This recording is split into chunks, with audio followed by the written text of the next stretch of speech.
자, 여러분들 이어서 우리 대체가격 마무리 한번 볼게요. 최근에 나왔던 이 공개기출 문제 있죠. 이렇게 나온 점이 있으니까 2020년도 위주로 좀 많이 보시면 좋겠습니다. 제가 여기 공원이익은 70원이라고 했잖아요. 그죠? 이건 제가 적은 거예요. 왜 그러냐면 여기서 우리가 지금 두 개의 사업부가 있잖아요. A, B가 있는데 A는 단위당 변동비가 100원인 부품을 제조하고 있고 이를 외부에 판매할 수도 있고 그죠? B의 사업에 대체할 수도 있다. 이렇게 되어 있습니다. B 사업부가 있죠. 이 부품을 외부에서 구입할 수 있는 금액은 180원이다. 그러면 회사 전체 이익을 극대화하기 위해서 B 사업부의 의사결정에 가장 좋은 건 얼마인지. 그러면 일단은 얘랑 있죠. 줄 수 있는 최대 금액과, 그죠? 살 수 있는 최소 금액과 줄 수 있는 최소 금액과 살 수 있는 최대 금액의 범위가 있죠. 이게 합치가 돼야 될 거 아니에요. 그 안에 들어가야지 내부 대체할 거 아니겠습니까? 그러면 여기, 그죠? 수요사업, 공급사업부를 하죠. 공급사업부 A라고 할게요. 공급을 하고, 이렇게 B를 한다, 그죠? 수요사업부. 라고 할게요. 이게 두 개를 같이 물어보는 문제 아니에요. 그죠? 얘는 최소한 우리가 받아야 될 게 요거잖아요. 저 변동비하고요. 우리가 공원이익, 기회비용이죠. 공원이익. 만약에 이거를 대체한다면 외부에 지금 팔고 있는 이 70원을 포기해야 될 거 아니에요. 그죠? 70원은 어떻게 돼요? 지금 외부에 변동비니까 요거를 외부에 판매하고 있잖아요. 그죠? 변동비 100원. 요거 70원을 내가 찾아야 되는 거예요. 그죠? 공원이익 항상, 왜냐면 지금 얘 입장에서는 두 개잖아요. 그죠? 공급사업부. 얘 입장에서는 어떻게 되겠어요? 민 중에서 저게. 외부 구입 가격, 그 다음에 여기, 판매가액에서 추가 원가 있죠. 추가 원가를 뺀 나머지 있죠. 요걸 외부 가격 구입.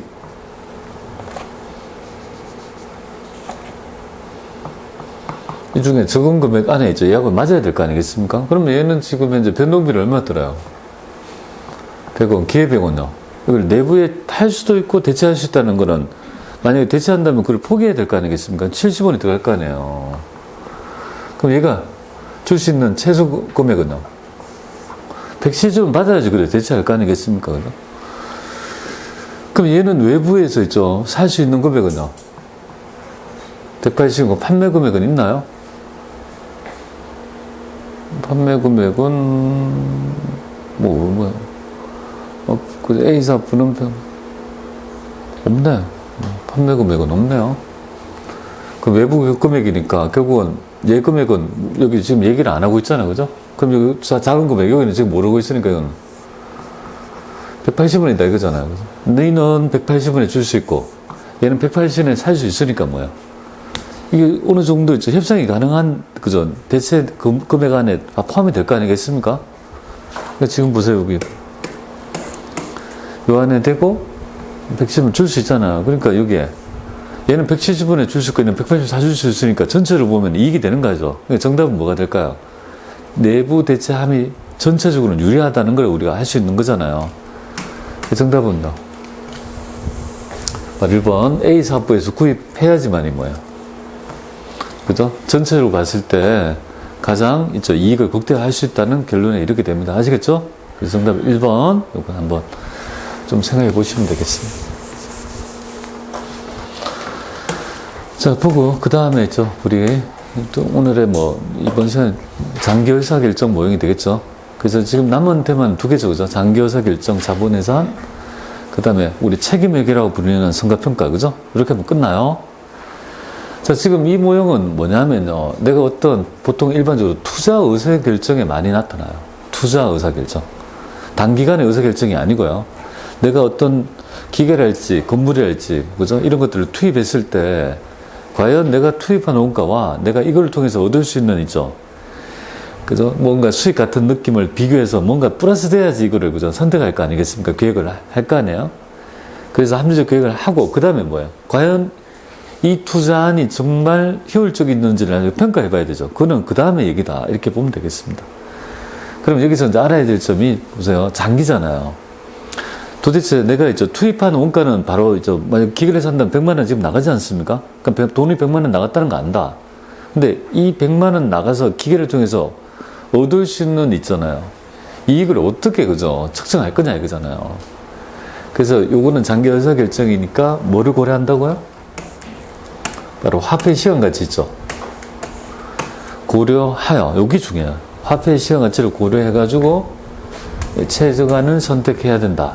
그렇게 보시면 되겠죠. 아, 요 모형은 시간 가치라는 개념이 있죠. 우리 현가계수 있죠. 연금현가 이런 것들이 고려돼야 되는 요소구나 라는 걸 알면 좋겠습니다. 자, 그러면 여러분들은 이제 그죠? 자본예산 한번 보죠. 여기 자본예산 중에서 일단은 여기서 자본예산 중에 가장 중요한 개념은 뭐냐면 바로 요겁니다. 예, 그죠? 예, 세후 연간 현금 흐름이 핵심적 개념이다. 자, 한번 볼게요. 기본 가정은 세후 연간 현금 흐름이 핵심이다. 이 말이잖아요. 그죠? 그러니까 일단 1년, 그죠? 현금 흐름 중에서 세금을 제한이 있잖아요. 세금이 나가고 난 후에 내가 손에 쥘 수 있는 금액을 가지고 뭐야? 이걸 판단해야 된다는 거 아니겠습니까? 그죠? 그래서 여기 가장 중요한 개념이다. 텍스가. 세후 연간 현금 흐름. 여기서 한번 볼게요. 세후, 그죠? 여기 플러스. 연간 1년이죠? 연간 현금 흐름. 그럼 요거를 이제 두 개를, 그죠? 된 거죠, 그죠? 이렇게 되잖아요, 그죠? 요걸 일단 구해야 되잖아요. 1년의 현금 흐름을 세후의 금액을 구해서 뭡니까? 이 금액이 기계를 만약에 5년 동안 사용했을 때 5년 동안 계속 이 현금 흐름이 있다면요. 할인해야 되는 거 아니겠습니까? 그래서 이게 뭡니까?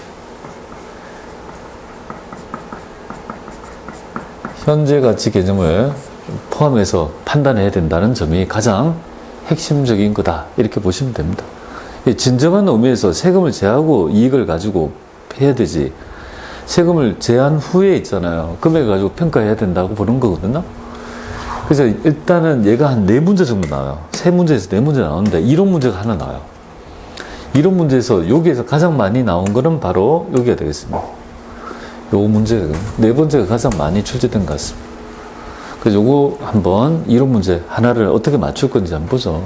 일단 첫 번째, 투자안의 채택 여부는 이것도 같이 뭐예요? 단기 의사결정처럼 정분 기준 현금 흐름이다. 그러니까 차이 나는 금액의 현금 흐름만, 그죠? 차이를 규정해서 만약에 이 부분이 플러스가 되면요. 투자할 것이고 마이너스면 안 한다. 이거는 앞에 단기 의사결정의 모형과 동일하다. 이렇게 보시면 되겠습니다. 여러분들, 감가상각비는 현금이 유출된 겁니까? 왜냐하면 돈이 있잖아요. 유출되고 유입된 걸 비교해야 되거든요. 돈 나간 거 얼마야? 돈 들어온 거 얼마야? 이걸 비교해야 될 거 아니겠습니까? 그러면 감가상각비는 돈이, 현금이 유출된 겁니까? 유출된 게 아니잖아요. 감가상각비는 현금의 유출이 없이 비용화되는 항목 아닙니까? 그죠? 하지만 감가상각비를 계산하면 결국은 세금을 아낄 수 있는 거잖아요. 그러니까 이제 우리 현금 유입액이 뭡니까? 그죠? 절세 효과는 현금 유입액으로 처리해야 되죠. 그죠?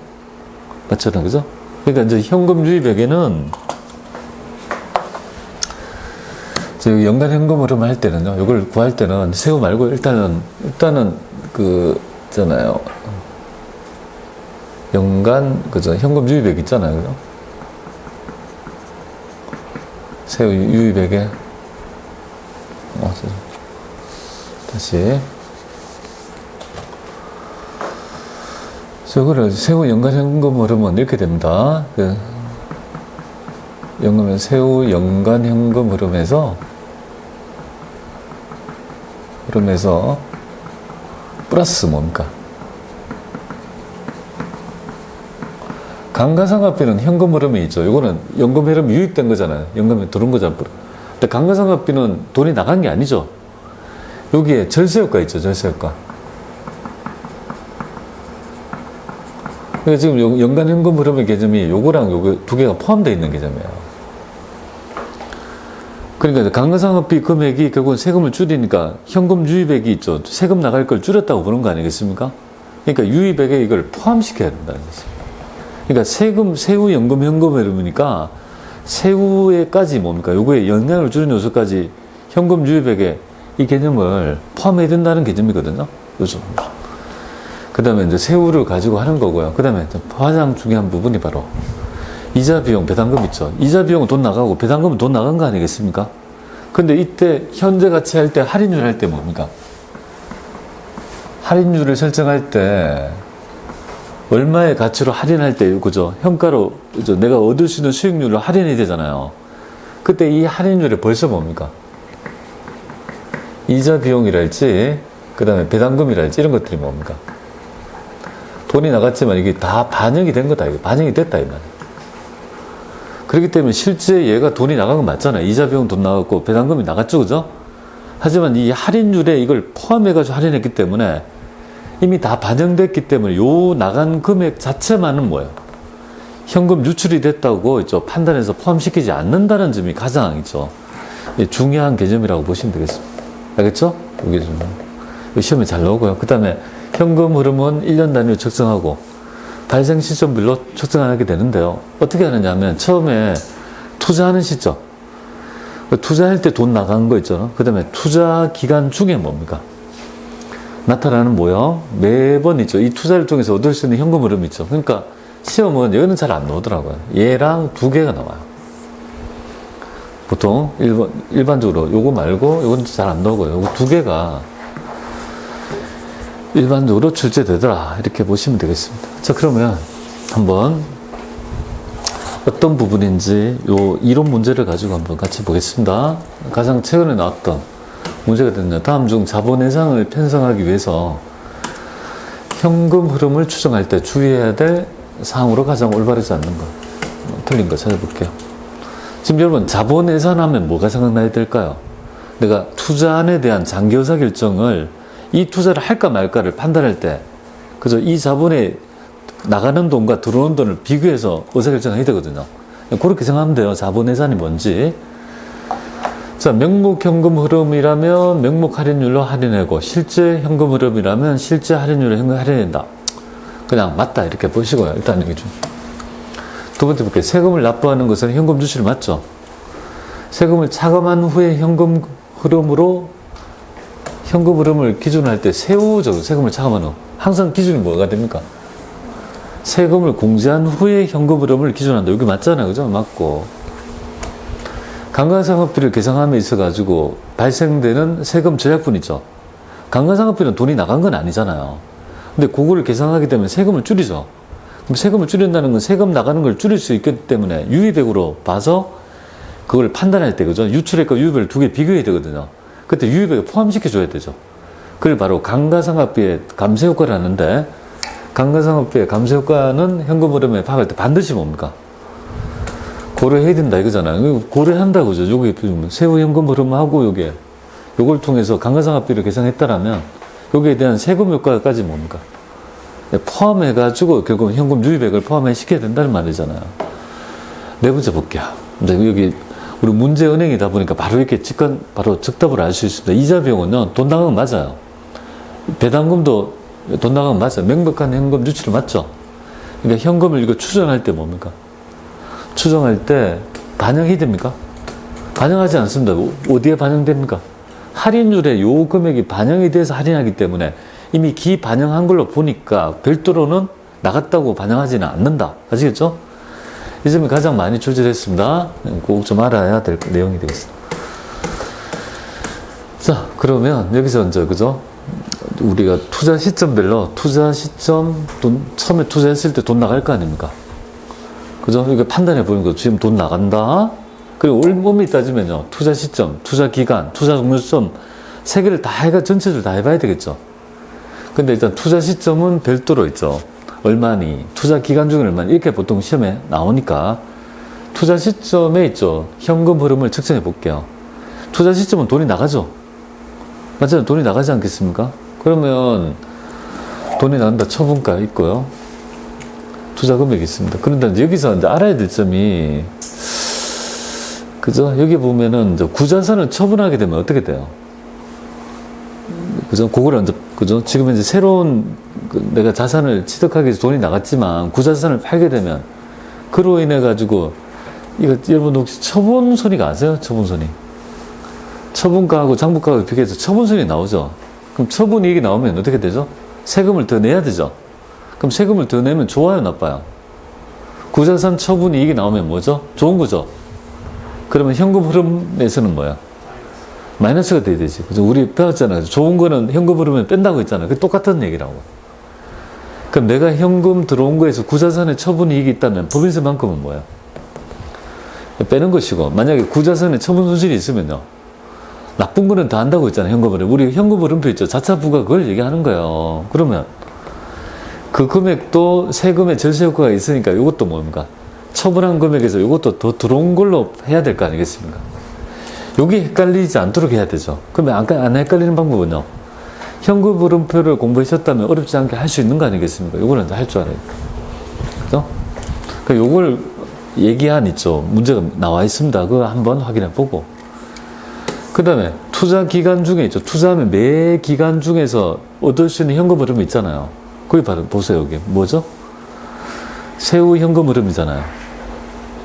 그죠? 세후 현금 흐름 플러스 뭐가 됩니까? 감가상각비의 절세 효과를 하고 있죠. 그죠? 감세 효과 두 개를 의미한다. 이렇게 보시면 돼요. 그러면 만약에 시험에서는 투자 기간 중에 자료를 줘서 요 금액 있죠. 일단은 먼저 구해야 돼요. 1년의 세후 현금 흐름, 감가상각비의 감세 효과까지 포함한 세후 현금 흐름을 딱 구해야 되죠. 딱 구한 후에 뭘 적용해 줍니까?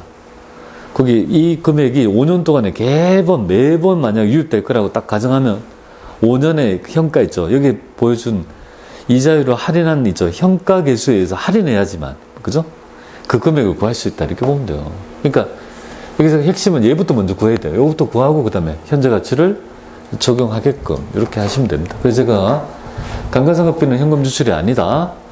감가상각비의 절세 효과만이 뭐예요?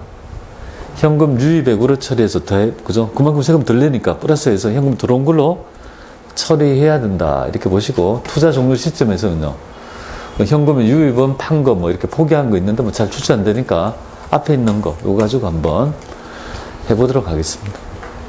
자, 지금 한번 여러분들하고 한번 보죠. 3일은 단기 말에 순장부가액이 지금 아마 이게 지금 투자 시점 초기인 것 같아요. 그죠? 그래서 지금 기존에 단기 말에 있죠. 기존에 기계장치가 있네요. 기계장치 있죠, 그죠? 기계장치 있는데, 그럼 50만원에 처분했죠? 그럼 50만원에 처분했다. 그럼 돈이 들어왔네요, 그죠? 일단. 그리고 나는 새로운 기계 뭐야? 100만원에 매입했다, 이제. 돈 나갈 거 아니겠습니까? 그럼 돈 얼마 나갔죠? 100만원 나갔고, 돈 들어온 거는요? 50만원 들으니까 현금에 있죠. 연간 현금 흐름은 얼마일까요? 순현금 지출액은 50만원?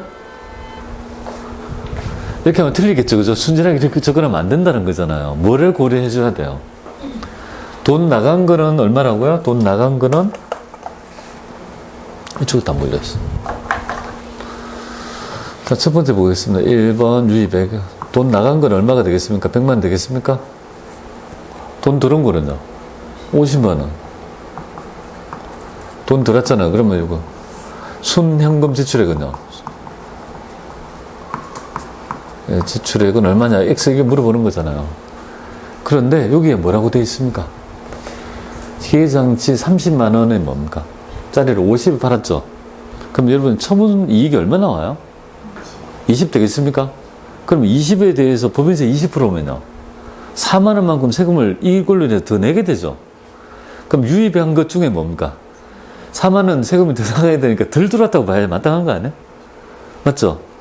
그걸 안 하냐 이거지. 이게 여기에 만약에 70만원이었는데 50이라면 손실이 나오잖아. 그러면 대줘야 돼. 손실이 나오니까 4만원만큼, 그죠? 그거를 볼 수 있냐 이거잖아요. 그럼 유입액 중에서 뭡니까? 이걸로 인해서 세금이 더 4만원만큼 나가게 되니까 실제 유입액은요. 그러니까 실제 유입액은 그죠? 46만원 되겠습니까? 그죠? 그렇게 되니까 실유입액은, 순현금 지출액은 결국은 이렇게 하면 54만원 되겠나? 요 금액이 실제 돈이 지출될 거 아니겠습니까? 정답은 뭐야? 4번 되겠습니까? 분명히 여러분들은 순진하게 생각하면 안 돼요. 돈 나간 거, 돈 들어온 거 이렇게 했을 때 50이라고 생각하면 이건 답이 안 될 거 아니에요. 그러면 이제 구자산의 처분에 따른 손익에 따라 뭡니까? 이걸 더할지 말지를 판단해야 되죠. 근데 시험은 어떻게 만약에 내면 요거는 지금 처분 이익이 나왔죠. 그러니까 처분 이익의 20%하면 4만 원은 뭡니까? 이익이니까 좋은 거죠. 그러면 현금 흐름 뺀다 이 말이잖아요. 내가 들어온 현금 흐름에서 뺀다는 거고, 처분 손실이 있다고 하면 뭐야? 그 요만큼은 세금을 덜 내게 되니까 대준다 이거잖아요. 그러면 요걸 대주면 뭐야? 54만이 되니까 46만이 답이 되는 거죠. 그러니까 요거에 따라, 그죠? 여기 70이면 1번이 답이 되는 거고, 30이니까 그렇게 되는 거잖아요. 만약에 출제되면 그 정도로 바꾼다고요. 그 개념을 알아야 돼요. 그래서 공개된 기출 문제가 요거라서 그런 거지. 그래서 옛날 문제라고 안 버리는 이유가 요 패턴이 나오거든요. 조금 보시면 좋을 것 같습니다. 그죠? 자, 그 다음부터는 뭐냐면요. 전부 다 중간에 뭡니까? 일어나는 모형들이 좀 나타납니다. 자, 여기서 자본 예상 기법 중에서 있죠. 요거 가지고 조금 여러분하고 같이 한번 해보고, 이거, 그죠? 이게 과연 합리적인지 요 할인 모형을 가지고 해보고, 요때 뭡니까? 순현재 가치법 같으면은 들어온 현금 유입액과 유출액을 비교해서, 그죠? 중간에, 그죠? 투자 기간 중에 현금 흐름을 요 기법에 의해서 한번 여러분하고 같이 해보도록 하겠습니다. 지금 보면요, 여기 요 시험에서는요, 여기에 대한 요 이론 문제가 여기 한 번씩 나와요. 그래서 제가 찝어주는 것만 아시면 좋겠는데요. 일단은 우리가 지금 판단하는 투자 예상 기법의 자본 예상 기법은 한 5가지 정도가 소개되고 있습니다. 첫 번째가 회수기간법. 회수기간법이 시험에 조금 나오는데 별거 없고요. 얘는, 그죠? 비할인 모형이에요. 현재 가치 같은 거 하지 않고 그냥 명목적인 금액으로 하는 방법이 됩니다. 예를 들어가지고 이런 거 있잖아요. 올해 투자를 10만 원 했어요. 근데 올해 10만 원 했는데 올해 5만 원 벌었어요. 내년도에 뭡니까? 아니, 매년 얼마 들까? 5만 원. 10만 원 나갔는데 매년 4만 원씩 번다고 할게요. 그럼 1차 연도에 뭡니까? 4만 원 벌었죠. 그리고 2차 연도에 4만 원 벌었죠. 그럼 8만 원 일단 회수했잖아요. 그리고 그 다음 연도에 또 4만 원 벌었다면 10만 원 나갔으니까 마지막 연도에 있죠. 2만 원만큼 해서 50%만큼이니까 결국은 2년하고 6개월이잖아요. 그럼 2.5년 만에 이거를 뭐야? 회수했다. 그 회수 기간이 짧으면 짧을수록 뭐야? 투자안이 적절하다는 걸 판단하는 게 뭐야? 바로 회수기간법이죠. 되게 무식한 방법입니다. 그러나 일반적으로 프랜차이즈랄지 여러분들 가보시면요. 뭐 설명할 때 있죠. 투자한 금액은 몇 년 안에 회수합니다. 라고 막 얘기하지 않습니까? 우리는 투자하면 2년 만에 회수해야 하고 뻥가를 치는 거죠. 실제로 가보면 10년 만에 회수되는데. 그런 거를, 그죠? 그래서 이거 아니지 않습니까? 하면 네가 경영을 잘못한 거지. 이렇게 해서, 그죠? 이 강은 벌써, 루비콘 강은 벌써 건너가 버렸다. 그죠? 그런 식으로 책임을 전가하는 부분이 되게 많죠. 그래, 회계적 이익률은 말 그대로 있죠. 회계적 우리가 단기 순이익이랄지 이익이 있잖아요. 그거 가지고 판단하는 기법입니다. 별로 안 좋습니다. 그러면 시험에서 뭐가 나올까요? 물론 나오지만 가장 많이 나오는 거는요. 이 두 개가 나오고 그 중에서 뭐예요? 얘가 가장 많이 나옵니다. 반드시 나옵니다. 순현재 가치법이 가장 우수하고요. 반드시 시험 문제 나옵니다. 그리고 가끔 가다가 내부 수익률도 나옵니다. 이 두 개를 비교해 가지고 있죠. 어떻게 나오는지를 물어봅니다. 일단은 요거에서 알아야 될 점은 요거는 현금 흐름 할인 모형이잖아요. 그래서 순현재 가치법은 현가 계수를 적용해서 뭔가를 현금 유입액을 판단한다는 거 아니에요. 이게 전부 다. 가장 우수한 방법은요. 순현재 가치법 정도로 생각하면 되겠습니다. 그리고 디테일한 모형은 그 다음 장에서 있죠. 장단점을 해서 동그라미 한 그것만 익히면 됩니다. 그렇게 해서 시험 문제 바로 앞에 나왔던 이론 문제 하나, 그 다음에 이 중에서 뭡니까? 하나, 둘 해서 뭡니까? 이론 문제 셋, 이렇게 해가지고, 또 혹은, 회수 기간 중에 모형을 한 2개 내서 좀 어렵게 내는, 이 정도 해서 4문제를 구성합니다. 그럼 회수 기간법을 한번 간단히 보고 갈게요. 어떻게 되는지 보겠습니다. 회수 기간법 아닌가? 뭐지? 회수 기간 맞네요. 네, 가장 자, 해보겠습니다. 3일은 10,000,000원의 기계를 구입할 예정이고, 이 기계를 뭐야? 정액법에 의해서 5년간 감가상각. 그러면 1년에 얼마씩 되겠습니까? 5년이면. 10,000원이니까 1년에, 그죠? 2,000원씩 되겠죠, 그죠? 그럼 법인세율은 얼마가 됩니까? 40% 하면 2, 3, 800원만큼이 뭐야? 예, 텍스 효과가 분명히 있을 거라는 점이 우리가 여기 딱 나와 있네요. 자, 그리고 5년이다. 이 기계는 매년 법인세 비용 차감적, 뭐 EBIT 기준으로, 세전이익 기준으로 5,000원의 현금 유입액을 발생시킬 수 있다. 이렇게 돼 있네요. 그죠? 현금 유입이 들어올 거다. 돈 들어온 걸